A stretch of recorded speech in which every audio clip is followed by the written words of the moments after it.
예배를 위해서 제가 기도하겠습니다. 사랑과 은혜가 풍성하신 아버지 하나님, 추운 겨울 우리의 건강을 지켜주시고 하나님을 예배하는 자리에 저희 모두를 불러주셔서 너무나도 감사드립니다. 우리가 하나님을 예배할 수 있는 것 당연한 것이 아니라 하나님의 은혜임을 고백하며 나아갑니다. 우리를 위해 십자가에서 희생하신 예수 그리스도의 사랑을 기억하면서 감사하는 마음으로 기쁨으로 하나님을 예배하는 저희 모두 되게 하여 주시옵소서. 거룩하신 예수님의 이름으로 기도합니다. 아멘. 빈들의 마른 풀같이 우리 함께 찬양하겠습니다.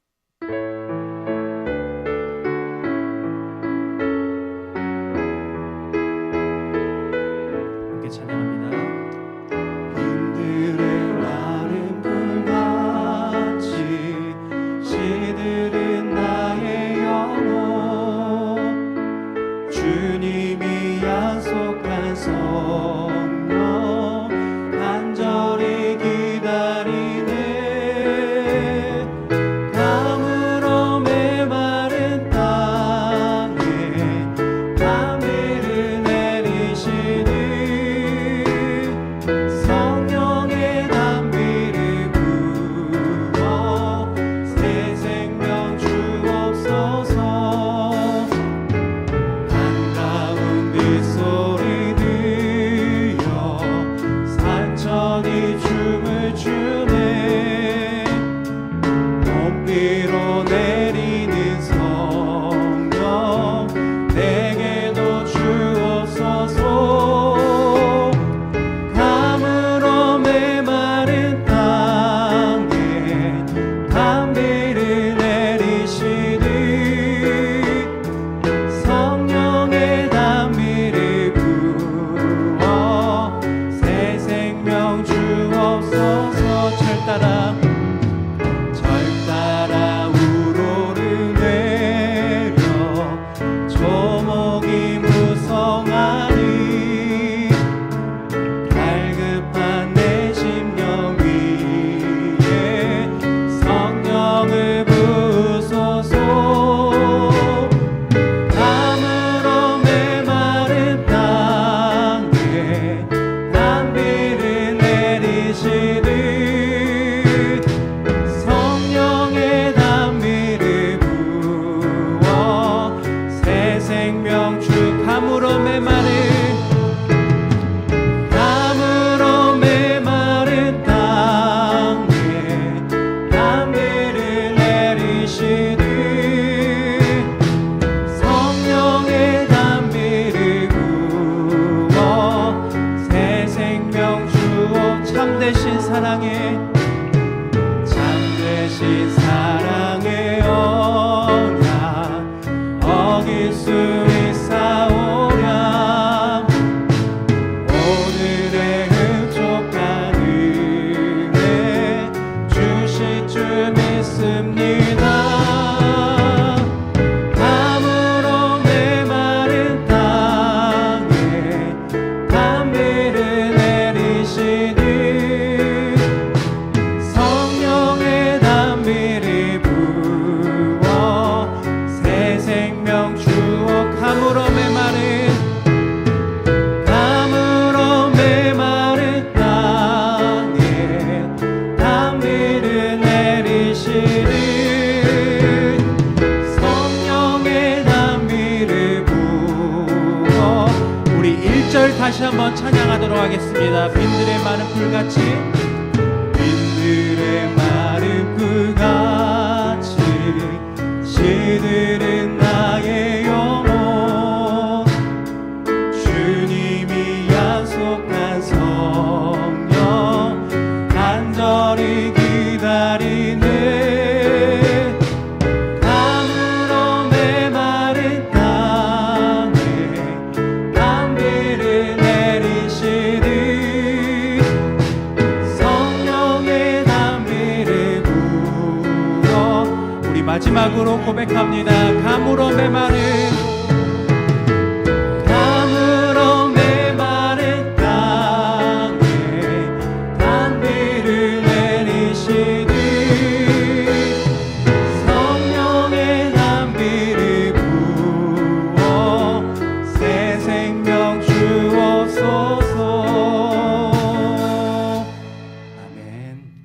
이 시간 박수 치면서 아름다운 이야기가 있네 함께 찬양하겠습니다.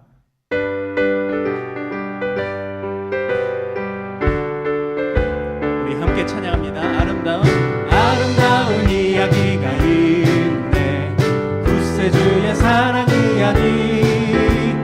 영광스런 천국 떠난 사람, 나와 같은 죄인 구하려. 주님의 그 사랑은 정말 놀랍네. 놀랍네. 놀랍네. 오, 주님의 그 사랑은 정말 놀랍네. 나를 위한 그 사랑. 넓고 넓은 우주 속에 있니 많고 많은 사람들 중에 구원받고 보호받은 이모 주의 사랑 받고 산다네. 주님의 그 사랑은 정말 놀랍네. 놀랍네. 놀랍네. 오, 주님의 그 사랑은 정말 놀랍네. 나를 위한 그 사랑. 사람들은 이해할 수 없네. 주를 보낸 하나님 사랑. 이 사랑이 나를 살게 하네. 갈보리의 구속의 사랑. 주님의 그 사랑은 정말 놀랍네. 놀랍네. 놀랍네. 오, 주님의 그 사랑은 정말 놀랍네. 나를 위한 그 주님의 그 사랑은 주님의 그 사랑은 정말 놀랍네. 놀랍네. 놀랍네. 오, 주님의 그 사랑은 정말 놀랍네. 우리 1절부터 다시 한번 찬양하겠습니다. 아름다운 이야기가 있네. 구세주의 사랑 이야기. 영광스런 천국 떠난 사람, 나와 같은 죄인 구하려. 주님의 그 사랑은 정말 놀랍네. 놀랍네. 놀랍네. 오, 주님의 그 사랑은 정말 놀랍네. 나를 위한 그 사랑. 넓고 넓은 우주 속에 있니 많고 많은 사람들 중에 구원받고 보호받은 이모 주의 사랑 받고 산다네. 주님의 그 사랑은 정말 놀랍네. 놀랍네. 놀랍네. 오, 주님의 그 사랑은 정말 놀랍네. 나를 위한 그 사람들은 이해할 수 없네. 주를 보낸 하나님 사랑. 이 사랑이 나를 살게 하네. 갈보리의 구속의 사랑. 주님의 그 사랑은 정말 놀랍네. 놀랍네. 놀랍네. 오, 주님의 그 사랑은 정말 놀랍네. 나를 위한 그 주님의 그 사랑. 주님의 그 사랑은 정말 놀랍네. 놀랍네. 놀랍네. 오, 주님의 그 사랑은 정말 놀랍네. 우리 이어서 생명 주께 있네 같이 찬양합니다. 생명 주께 있네. 능력 주께 있네. 소망 주께 있네. 주 안에 있네. 생명 주께 있네. 능력 주께 있네. 소망 주께 있네. 주 안에 있네. 생명 다해 주 찬양하리. 힘을 다해 주 찬양하리. 내 생명 다해 내 힘을 다해 모든 소망 주님께.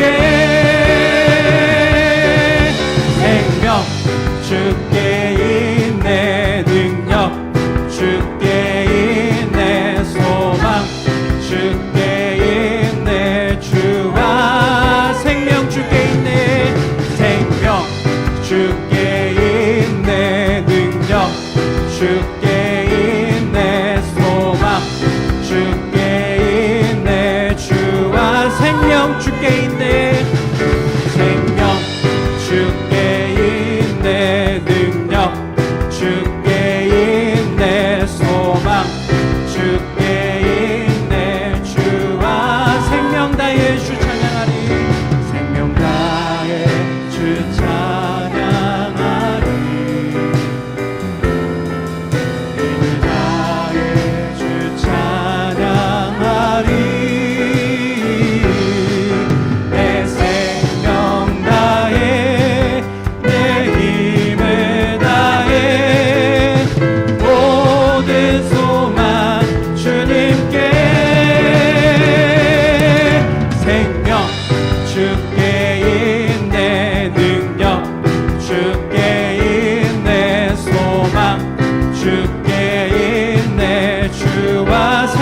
주께 있네. 생명 주께 있네. 능력 주께 있네. 소망 주께 있네. 주 안에 있네. 주께.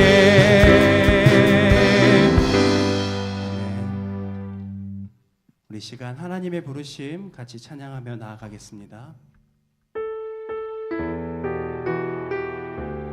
십자가에서 흘리신 그 사랑으로 우리를 부르신 그 하나님의 은혜에 감사하는 마음으로 우리 함께 고백하며 나아가겠습니다. 하나님의 부르심에는 후회하심이 없네. 내가 이 자리에 선 것도 주의 부르심이라. 하나님의 부르심에는 결코 실수가 없네. 나를 부르신 하나님의 신실하심을 믿네. 날 부르신 듯 내 생각보다 크고 날 향한 계획 나의 지혜로 증량 못하나 가장 좋은 길로 가장 완전한 길로 오늘도 난 이끄심 믿네. 하나님의 부르심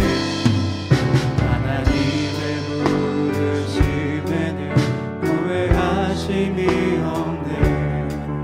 내가 이 자리에 선 것도 주의 부르심이라. 하나님의 부르심에는 결코 실수가 없네.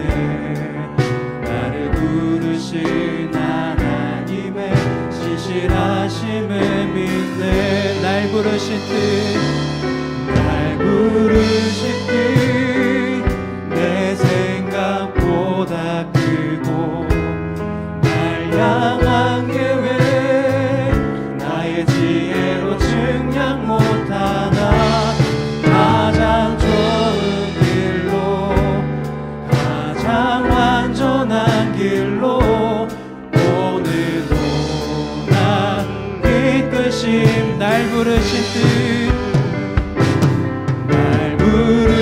뜻 내 생각보다 크고 날 향한 계획 나의 지혜로 증량 못하나 가장 좋은 길로 가장 완전한 길로 오늘도 난. 우리 마지막으로 처음부터 고백합니다. 하나님의 부르심에는 후회하심이 없네. 내가 이 자리에 선 것도 주의 부르심이라. 하나님의 부르심에는 결코 실수가 없네. 나를 부르신 하나님의 신실하심을 믿네. 날 부르신 뜻 내 생각보다 크고 날 향한 계획 나의 지혜로 증량 못하나 가장 좋은 길로 가장 완전한 길로 오늘도 날 이끄심 믿네. 보내소서.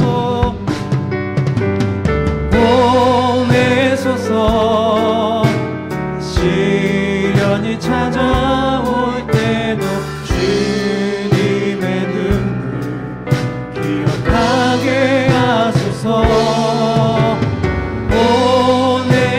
보내소서. 주께서 가신 길을 나도 걸어가게 하소서.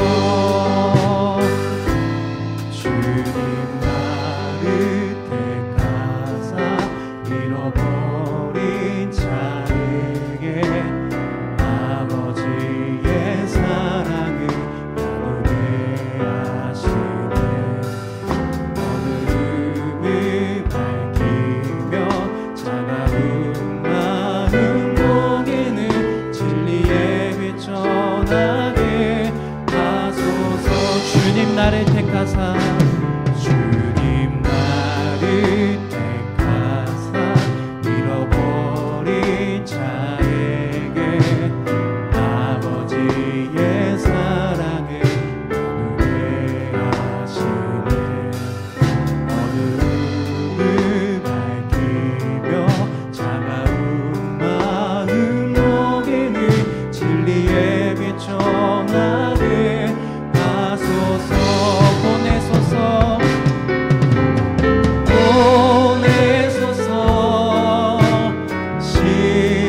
시련이 찾아올 때도 주님의 눈물 기억하게 하소서.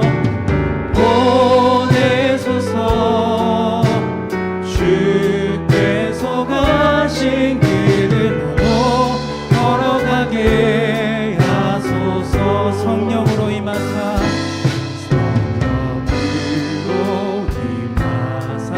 소망 없는 자에게 생명의 그 말씀을 전하게 하시네.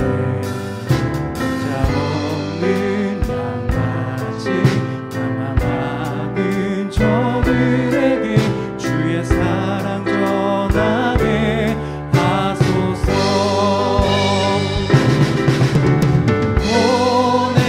보내소서. 시련이 찾아올 때도 주님의 눈물 기억하게 하소서. 보내소서. 주께서 가신 길을 나도 걸어가게 하소. 보내소서. 보내소서. 시련이 찾아올 때도 주님의 눈물 기억하게 하소서. 보내소서. 주께서 가신 길을 나도 걸어가게 하소서. 우리 시간 같이 기도하겠습니다. 우리가 찬양을 통해 고백한 것처럼 잃어버린 자에게 하나님의 사랑을 나누는 우리가 될 수 있도록 소망 없이 살아가는 사람들에게 예수 그리스도의 복음을 전하며 살아갈 수 있는 우리 모두 될 수 있게 해달라고 우리 시간 주여 한번 부르짖고 기도하며 나아가겠습니다. 주여, 사랑이 많으신 아버지 하나님, 오늘 이 시간 우리가 찬양을 통해 고백한 것처럼 우리의 생명은 오직 주님께 있습니다. 예수님께서 우리를 살리시기 위해 십자가에 못 박혀 죽으시고 죄인된 우리를 자녀 삼아 주셨습니다. 그 십자가의 은혜를 기억하면서 나만 간직하는 예수 그리스도의 사랑이 아니라 우리가 이 세상 가운데 생명을 소망 없이 살아가는 방황하는 저들에게 우리가 예수 그리스도의 십자가를 복음을 전하며 살아가게 하여 주시옵소서. 우리의 삶으로 말과 행동으로 복음을 전하며 자랑하며 살아가게 하여 주시옵소서.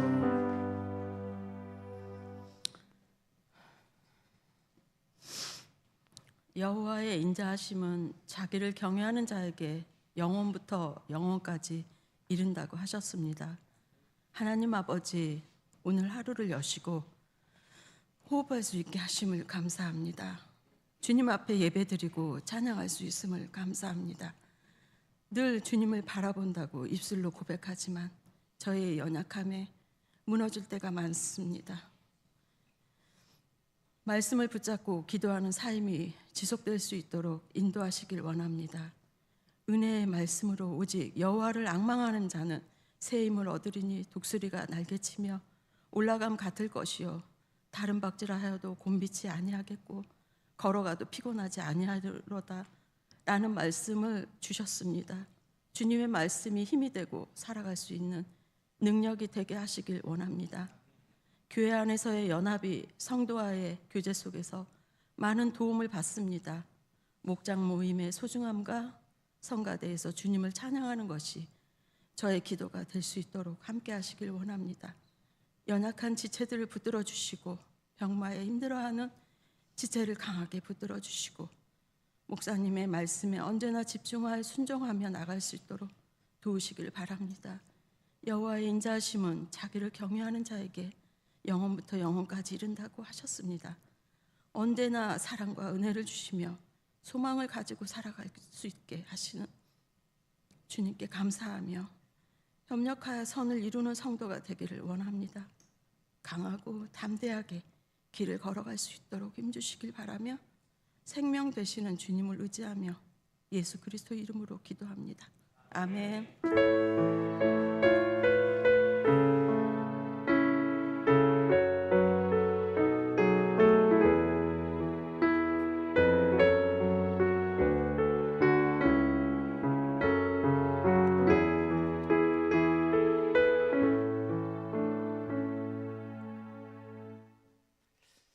하나님의 말씀 이사야 13장 17절부터 마지막 22절까지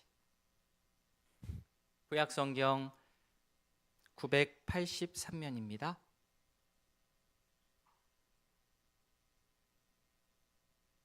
이사야 13장 17절부터 마지막 22절까지 한 절씩 교독하겠습니다. 보라, 은을 돌아보지 아니하며 금을 기뻐하지 아니하는 메대 사람을 내가 충동하여 그들을 치게 하리니 내 사람이 활로 청년을 쏘아 죽이며 태 열매를 긍휼히 여기지 아니하며 아이를 애석하게 보지 아니하리라. 열국의 영광이요 갈대아 사람의 자랑하는 놀이개가 된 바벨론이 하나님께 멸망당한 소돔과 고모라 같이 되리니 곳에 거주할 자가 없겠고 거처할 사람이 대대 없을 것이며 아라비아 사람도 거기에 장막을 치지 아니하며 목자들도 그곳에 그들의 양떼를 쉬게 하지 아니할 것이요 오직 들짐승들이 거기에 엎드리고 부르짖는 짐승이 그들의 가옥에 가득하며 타조가 거기에 깃들이며 들량이 거기에서 뛸 것이요 그의 궁성에는 승냥이가 부르짖을 것이요 화려하던 궁전에는 들깨가 울 것이라. 그의 때가 가까우며 그의 날이 오래지 아니하리라. 아멘. 자, 저희가 이사야 13장 뒤쪽을 읽었는데요, 앞쪽 한 6절부터 또 내용 같이 보도록 하겠습니다. 성도님들께서 목사님 언제 좀 만나서 얘기하시죠? 저한테 그러면 저는 이제 순간 여러 생각이 듭니다. 크게 두 가지 방향이죠. 예를 들어서 1번의 경우 어떤 성도께서 다음 주 언제 목사님 다음 주 언제 좀 찾아가겠습니다. 그러면 그날 수요일이 됐다, 목요일이 됐다. 그럼 그날은 저한테 있어서는 성도의 날이 됩니다. 성도의 날. 그날이 다가올 때까지 이제 저는 생각을 하죠. 오셔서 어떤 말씀을 하실까? 내가 뭐 실수한 거는 없을까? 내가 뭘 잘못했나? 내가 한 설교에 혹시 마음에 불편한 게 있으신가? 또 내 말에 실수가 있었나? 뭐 여러 가지 막 생각을 한단 말입니다. 그런데 그 성도께서 오셔서 얘기하는 거예요. 목사님이 함께 이러이러한 기도 제목으로 함께 기도해 주셔서 건강이 회복되었습니다. 교회 안 나오던 우리 가족이 교회를 나오기로 했다고 얘기를 합니다. 다음 주에 같이 나오려고 합니다. 그렇게 말씀하시면 어떨까요? 제 마음이 너무 좋지요. 예. 그러면 저에게 이 성도의 날은 기쁨의 날이 되는 겁니다. 기쁨의 날. 근데 또 다른 경우도 있습니다. 평소에 너무 반갑게 인사도 잘 해주시고 예배면 예배, 훈련이면 훈련, 봉사, 목장, 전도회 아주 적극적인 성도님이 계신데 목사님 다음 주에 한번 찾아가겠습니다. 그래서 약속을 잡았어요. 그러면 저는 이제 또 저에게 또 다른 성도의 날이 되는 거죠. 그날은. 그래서 그날이 다가올 때까지 혼자 생각합니다. 어떤 말씀을 하실까? 열심히 하시는 분이니까 나중에 선교를 같이 가자고 말씀을 하실까? 아니면 목장 리더로 섬기겠다고 내년에 목사님 목장 리더 하겠습니다라고 그 말씀하러 오시는 거 아닐까? 이렇게 막 두근두근 하면서 만나죠. 그런데 오셔서 목사님 직장 문제 때문에 부모님 또 모시는 또 자녀 문제 때문에 멀리 이사를 가게 됐습니다. 다음 주가 마지막입니다 라고 말씀하시면 가슴이 철렁합니다. 이사 가지 말라고 할 수도 없고. 그러면 저에게는 적어도 이 성도의 날은 슬픔의 날, 충격의 날이 됩니다. 오늘 성경을 읽다 보면 여호와의 날이라는 그 표현이 여러 번 이제 나오는데 마찬가지로 성경에 나오는 이 여호와의 날이라고 하는 것은 이중의 의미가 있습니다. 여호와의 날은 하나님께서 직접 개입하셔서 심판하는 날이기도 하지만 동시에 하나님께서 직접 개입하셔서 구원하는 날이기도 합니다. 여호와의 날은 그렇습니다. 심판과 구원을 동시에 이루는 결정적인 날, 이제 여호와의 날입니다. 우리 성도님들께서도 꿈 꾸시다가 이제 악몽이라고 여겨지는 꿈들이 있으시지 않습니까? 꿈을 자주 꾸시는 분도 있고 안 꾸시는 분도 계시겠지만 사람마다 반복되는 악몽의 패턴이 있습니다. 저나 제 아내와 이 공통이 되는 악몽이 하나 있는데, 그게 뭐냐면 꿈에서 분명히 학교 숙제를 다 했거든요. 근데 선생님이 검사하는데 그 숙제가 없는 거예요. 분명히 했거든요. 분명히 했어요. 저도 그러고 제 아내도 그러고 숙제를 분명히 잘했는데 꿈속인데 너무 억울한 거예요. 나 진짜 숙제했는데. 팔짝팔짝 뜁니다. 또 시험 공부를 엄청 열심히 잘했는데 막상 당일에 시험 치는 날에 시험 시간이 막 다가오는데 그 시험 장소를 못 찾는 거예요. 계속 5분 남았는데 10분 남았는데 계속 헤매다가 꿈속에서 깹니다. 꿈속에서 엄청 식은땀 흘려요. 이런 꿈을 꾸면 사실 저는 제 생각에는 이 꿈이 힌트라고 생각합니다. 나의 내면을 한번 돌아봐라. 내 무의식이 보내는 신호라고 생각을 하는데, 자, 이렇게 꿈은 꿈이고 실제로 학교에서 만약에 선생님이 갑자기 예고 없이 숙제 검사를 한다, 갑자기 쪽지 시험을 본다 하면 그날은 대부분의 학생들한테는 심판의 날입니다. 시험 본다고 안 해놓고 갑자기 보면 심판이죠. 그런데 소수긴 하겠지만 평소 성실하게 숙제하고 공부해온 학생들한테는 이게 심판이라고 그렇게 느껴지지가 않는 겁니다. 오늘 6절 말씀을 한번 먼저 읽어보겠습니다. 6절 같이 읽겠습니다. 너희는 애곡할지어다. 여호와의 날이 가까웠으니 전능자에게서 멸망이 임할 것임이로다. 아멘. 여호와의 날, 두 가지가 있다고 했습니다. 심판의 영역이 있고 구원의 영역이 있는데, 지금 6절에서는 특별히 이 심판의 영역, 심판의 요소를 강조해서 말하고 있습니다. 이사야 선지자가 이 백성들에게 임박한 심판을 내다보면서 너희에게 닥쳐오는 재앙을 슬퍼하며 탄식하라고 했습니다. 교만한 자들에게 임하는 이 여호와의 날이 과연 어떤 날인가?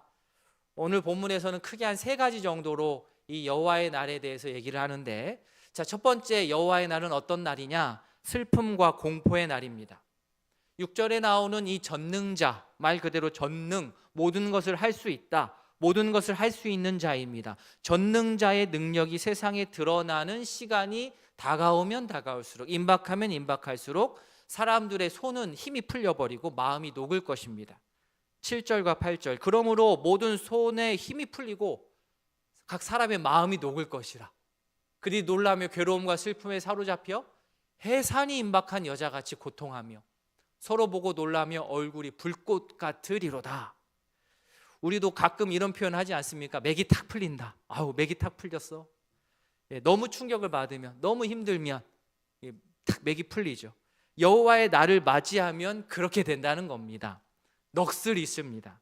공포와 괴로움에 사로잡힌 사람들이 겪는 고통을 8절에서 풀어서 해석하기를 해산이 임박한 여자같이 라고 비유했습니다. 물론 보통은 우리가 해산의 고통은 너무나도 숭고한 고통이고 새로운 생명을 탄생시키기 위한 아주 희망이 가득한 긍정적인 애씀, 긍정적인 수고로움인데, 그런 요소가 크지만 오늘 8절에서는 그런 긍정적인 이미지나 뜻은 1도 포함하지 않고 무조건 오로지 당시 사람들 기준으로 사람들이 당할 수 있는 높은 수위의 고통을 비유하여서 이 해산하는 고통이라고 쓴 겁니다. 좋은 의미 다 빠진 겁니다. 나쁜 의미로서 고통만 들어가 있어요. 이런 고통을 경험하는 자들은 서로 놀라서 서로의 얼굴이 불꽃같이 된다고 합니다. 불꽃이라면 되게 좋은 의미라고 생각하지만 여기서 불꽃은 나쁜 의미예요. 나쁜 의미. 두려워서 막 진땀을 빼는 겁니다. 서로가 막 쳐다보고 공포에 질립니다. 그동안 여러 번 선지자가 계속 하나님의 경고를 전했음에도 불구하고 그 초청을 계속해서 거부하고 또는 결단하기를 미루고 했던 자들이 이렇게 여호와의 날이 딱 닥치면 자기의 그 과거에 미적거렸던 그 과거를 회상하면서 후회하고 괴로워하게 됩니다. 이게 여호와의 날의 특징입니다. 이사야 당시 여호와의 날을 기다리며 살았던 사람들이 참 많았을 것입니다. 특별히 피지배층들은 더 그랬을 겁니다. 야, 이 압제로부터 우리가 벗어나는 날이 오겠거니. 그러면서 더 압제가 심할수록, 압제를 많이 당한 사람일수록 여호와의 날을 더 간절하게 기다렸을 것입니다. 그들은 그날이 오면 하나님의 위로와 회복이 완벽하게 찾아올 줄로 알았습니다. 그러나 앞에서 말씀드린 대로 여호와의 날은 구원의 날인 것과 동시에 심판의 날이기도 합니다. 역설적으로 여호와의 날을 두렵고 떨리는 마음으로 조마조마하면서 겸손하게 맞이한 자에게 여호와의 날이 기쁨의 날, 구원의 날이 되는 것입니다. 신약 시대를 사는 우리는 예수님이 성경대로 재림하실 것을 믿으며 살고 있습니다. 예수님이 다시 오실 그날을 기다리고 준비하며 우리는 지금도 살아가고 있습니다. 우리 성도님들, 예수님 다시 오시는 날 너무 기대되고 또 설레고 그러지 않으십니까? 그러나 예수님의 재림을 기다릴 때에는 역시나 우리 성도지만 구원의 확신이 있는 주의 자녀임에도 불구하고 두 가지 마음이 공존하는 것이 현실입니다. 하나는 기대, 하나는 두려움이에요. 이게 실제 그렇습니다. 믿음이 없어서 두려운 게 아닙니다. 예수님의 십자가의 은혜로 인해서 성도인 우리는 구원의 확신 가운데 살아가지만 여전히 부끄러운 모습이 있는 거죠. 내 안에 해결되지 못한 그런 부끄러운 죄악의 파편으로 괴로워하고 또 부끄러워하면서 하나님 앞에 서고 있습니다. 주께서 우리 가운데 오시는 그날이 바라기는 성도인 우리 모두에게 기쁨과 환희의 날이 될 수 있도록 더욱 하나님의 뜻 가운데 순종하며 살아가는 우이동교회 모든 가족 될 수 있기를 진심으로 바랍니다. 아멘. 자, 두 번째, 여호와의 날은 어떤 날이냐? 자연이 안타깝지만 자연이 파괴되는 날입니다. 9절 뒷부분 10절, 땅을 황폐하게 하며, 우리 10절 같이 읽겠습니다. 하늘의 별들과 별무리가 그 빛을 내지 아니하며 해가 돋아도 어두우며 달이 그 빛을 비추지 아니할 것이로다. 여호와의 날, 자연에도 타격이 옵니다. 땅이 황폐해집니다. 하늘을 채우고 있는 해, 달, 별 다 이 빛을 이렇게 발해야 되는데 발하지 못해서 어두움이 온 세상에 들이웁니다. 성경 다른 곳을 봐도 여호와께서 세상을 심판하시는 날은 혹독한 어두움이 임한다라는 표현들이 있습니다. 자, 처음으로 돌아가서 하나님께서 이 땅을, 이 세상을 창조하실 때를 생각해 보면 가장 먼저 만드신 것이 빛입니다. 그리고 하나님께서 자기 자신을 또 빛이라고 말씀하셨어요. 그러니 그렇게 가장 우선되는 빛을 딱 거두시는 게 심판 중에도 가장 혹독한 심판일 수밖에 없습니다. 세상을 창조하시고 사람들을 말씀으로 조명하셨던 그 빛을 다 거두셔서 이제는 그 창조의 때와는 정반대로 어둠으로 세상을 채우시는 것, 이것은 엄청난 심판입니다. 창조의 질서가 혼돈으로 떨어질 수밖에 없습니다. 또한 당시 사람들은 해와 달, 별들의 이 종교성을 부여하고 숭배하기도 했었는데 하나님께서 이 하나님의 날, 여호와의 날에 그 싹을 완전히 잘라버리십니다. 해와 달과 별은 그 자체에 어떠한 신비한 능력이 있어서가 아니라 하나님의 피조물에 불과하기 때문에 그렇습니다. 세 번째, 여호와의 날은 악과 교만이 심판받는 날입니다. 11절 말씀 같이 읽겠습니다. 내가 세상의 악과 악인의 죄를 벌하며 교만한 자의 오만을 끊으며 강포한 자의 거만을 낮출 것이며. 아멘. 여호와께서 세상과 악인들에게 그들의 악과 죄에 따라서 보복을 하십니다. 그분께서 이들의 오만과 거만에 종지부를 찍게 하십니다. 이들의 죄악과 교만이 구체적으로 나열되지는 않지만 이사야 선지자의 말씀을 듣는 당시 사람들은 이게 어떠한 뜻을 품고 있는지 분명하게 알았을 것입니다. 심판이 얼마나 혹독한지, 심판의 강도가 너무 세가지고 남은 사람이 얼마 안 되는 거예요. 남은 자가 얼마 안 된다는 것을 12절에서 이렇게 묘사했습니다. 같이 한번 읽어보겠습니다. 내가 사람을 순금보다 희소하게 하며 인생을 오빌의 금보다 희귀하게 하리로다. 요즘 금값이 엄청 올랐죠. 덩달아 은값도 엄청 올랐다고 합니다. 20년 전 얘기지만 저희도 몇 개 안 되지만 그래도 애들 돌반지 몇 개 갖고 있었거든요. 20년 전 얘기입니다. 그런데 유학하면서 이제 학비랑 생활비 하느라고 다 팔아먹었습니다. 지금까지 갖고 있었으면 그래도 꽤 됐을 텐데 그래도 먹고 살아야 되기 때문에 팔았습니다. 어쩔 수가 없었습니다. 사람들이 금을 좋아하는 이유는 뭐 모르겠습니다. 여러 가지가 있겠지만 가장 핵심은 희소성이죠. 희소성. 금을 만들어낼 수가 없지 않습니까?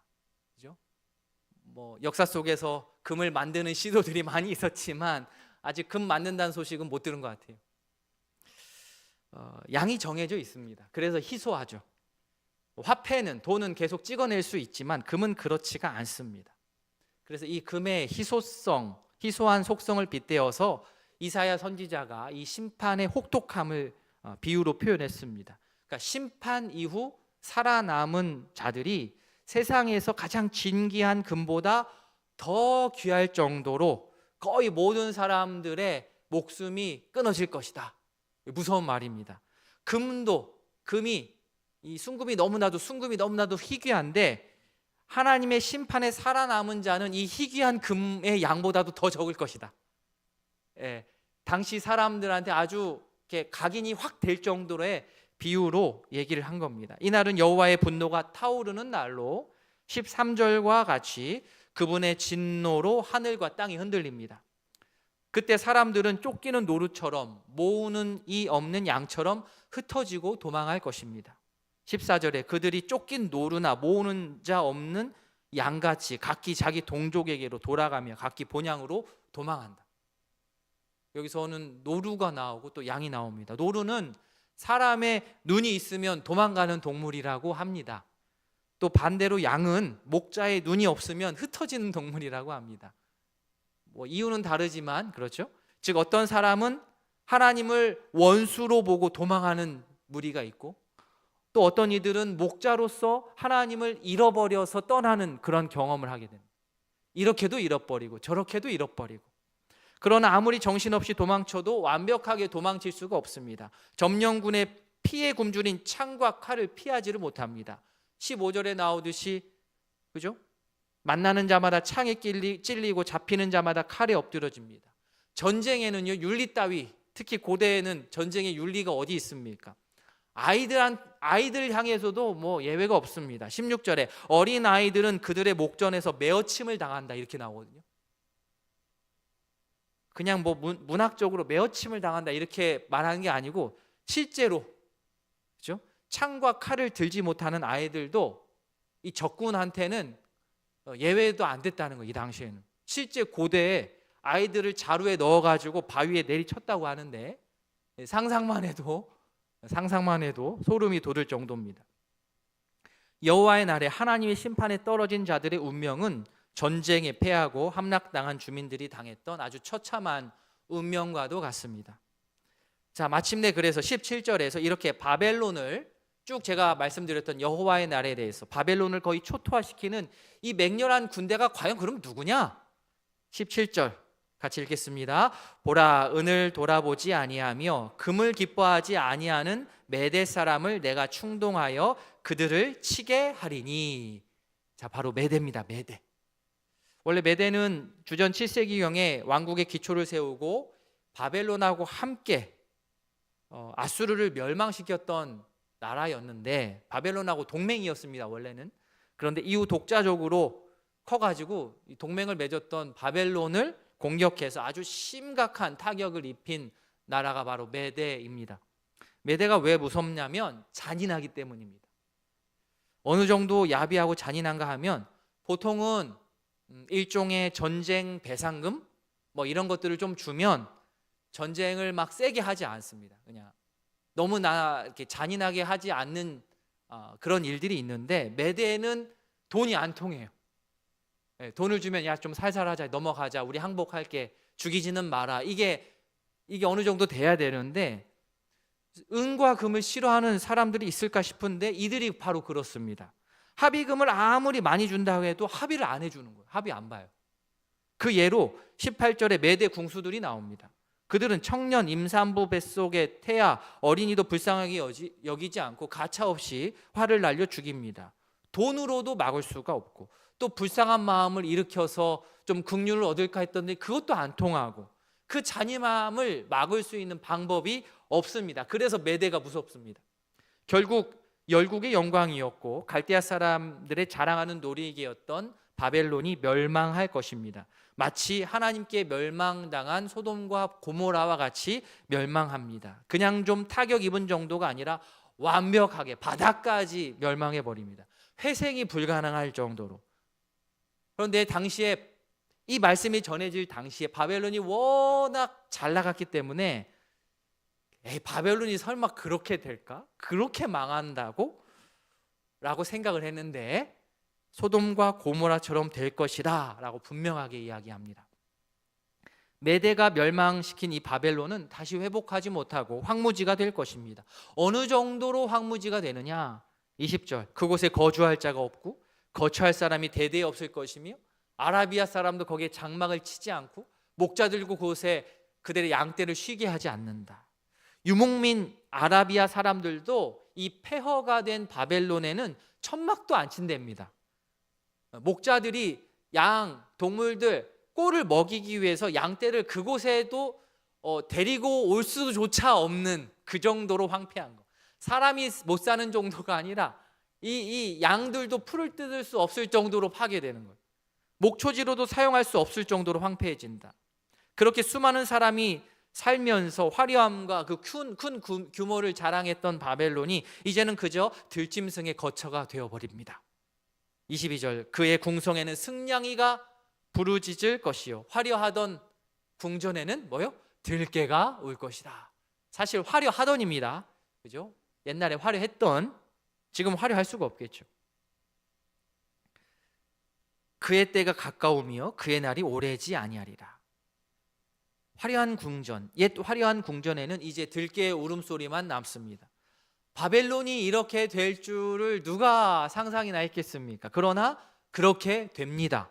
하나님이 그렇게 하실 것입니다. 맨 마지막에 분명히 나오지 않습니까? 그의 때가 가까우며 그의 날이 멀지 않았다, 오래지 않았다. 그 날은 절대로 연기되지 않습니다. 그리고 그 날은 멀지 않습니다. 곧입니다. 곧.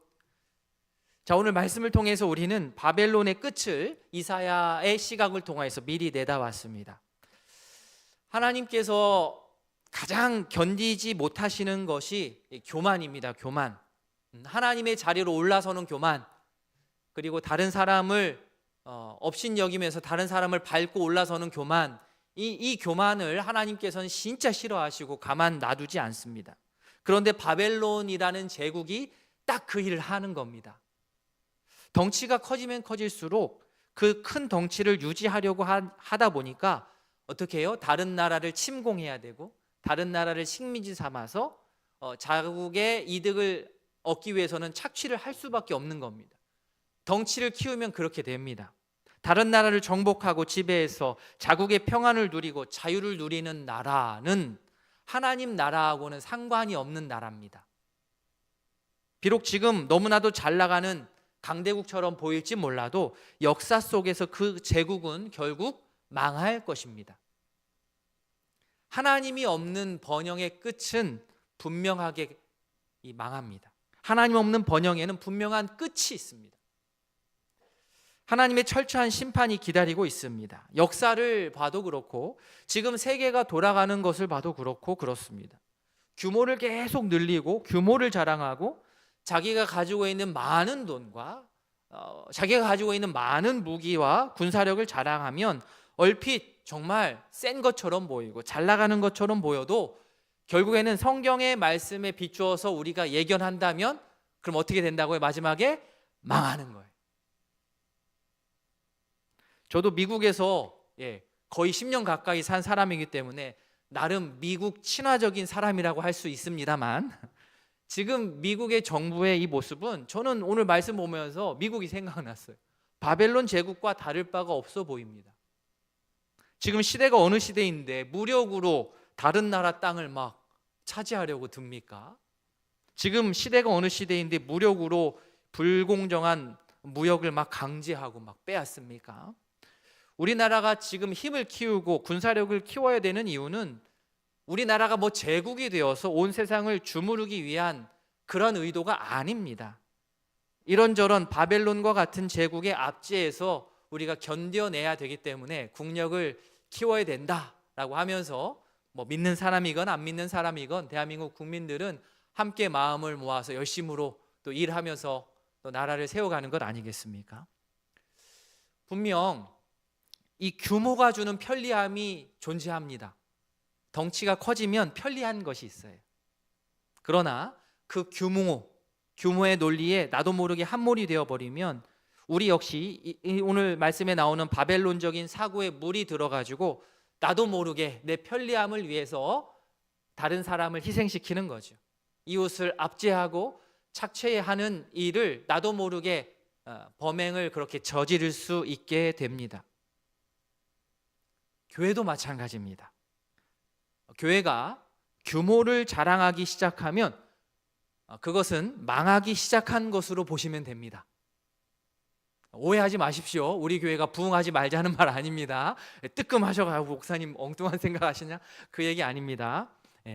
안타깝게도 실제로 규모를 앞세워서 비윤리적인 일을 자행하는 일부죠. 일부 대형 교회들이 있는데 지금 당장은 뭐 망할 것 같지 않아 보이죠. 너무 잘 나가니까. 그러나 모르겠습니다. 제가 교만한지는 몰라도 하나님의 관점으로 판단한다면 사실 이미 끝난 교회라고 저는 생각합니다. 바라기는 우리 모두 이 규모를 동경하지 않기를 바랍니다.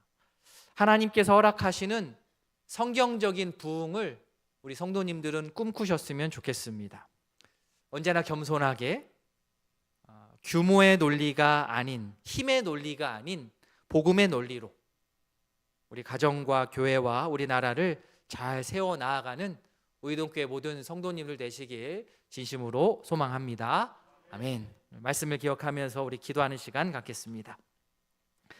이 시간 기도하실 때에 여호와의 날에 대해서 한번 생각해 보셨으면 좋겠습니다. 이 여호와의 날이 물론 두 가지 요소가 있지요. 심판의 요소, 구원의 요소. 바라기는 심판이 아닌 구원의 날이 될 수 있기를 바라면서 기도하셨으면 좋겠고, 예수님의 다시 오시는 그날 두려움보다는 기대가 우리 마음 가운데 소망이 있게 되기를 기도했으면 좋겠습니다.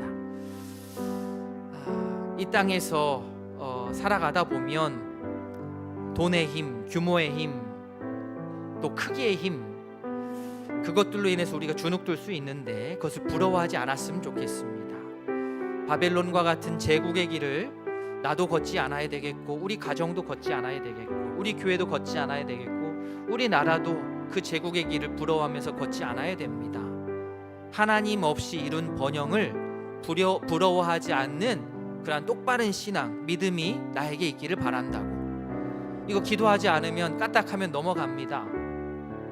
그냥 화려하고 크고 넓으면 다 좋아 보이거든요. 그런데 하나님 없이 이룬 번영은 끝이 있습니다. 망합니다. 그거 부러워하지 않는 것이 진짜 신앙이고 믿음입니다. 규모와 힘과 이러한 논리를 벗어나서 성경적인 부흥을 꿈꾸고 이루는, 연약하고 또 소중한 한 영혼에 집중하는 내가 되고 우리 교회 될 수 있기를 원한다고 다짐하며 기도하는 시간 갖겠습니다. 기도하겠습니다. 하나님 아버지, 오늘 말씀을 기억하며 주 앞에 나아갑니다.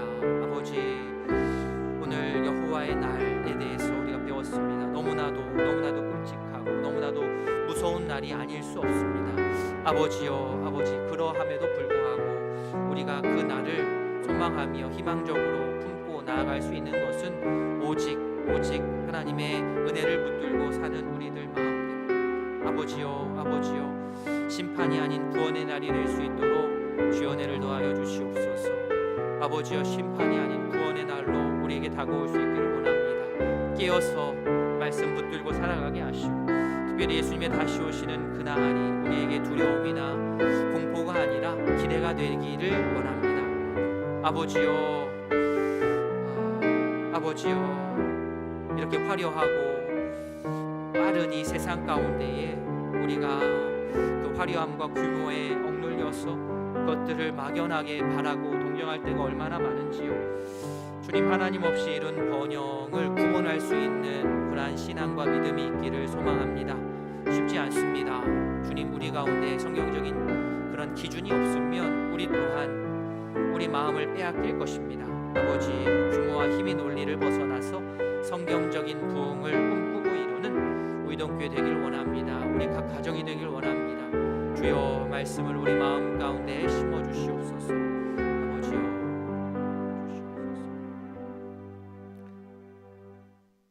하나님 아버지, 여호와의 날이 심판의 요소, 구원의 요소가 있겠지만 우리에게는 정말 구원의 날이 되기를 진심으로 기도합니다.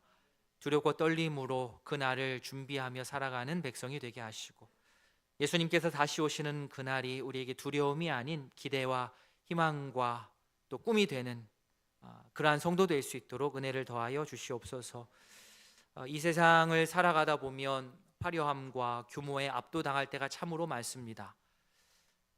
크고 많고 화려하면 다 좋은 것처럼 느껴지는 게 우리의 마음이고 속성인데, 그때마다 멈춰서서 우리의 마음을 잘 말씀으로 점검할 수 있도록 은혜를 더하여 주시옵소서.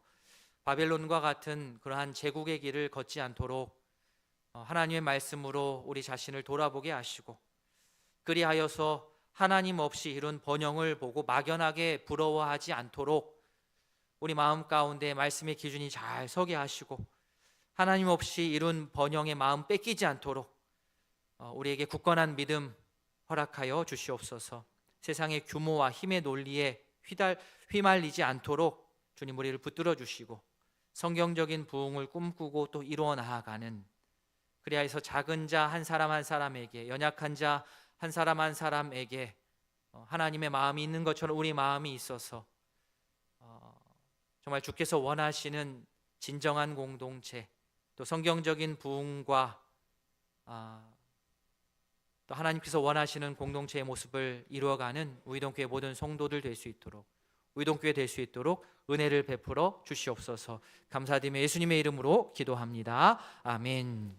구주 예수 그리스도의 은혜와 하나님 아버지의 사랑과 성령의 교통하심이, 하나님 없는 번영의 끝은 심판임을 알고 언제나 겸손하게 두렵고 떨리는 마음으로 여호와의 날을 맞을 준비하며 살기를 다짐하는 모든 성도 위에 이제로부터 영원토록 함께 있을지어다. 아멘.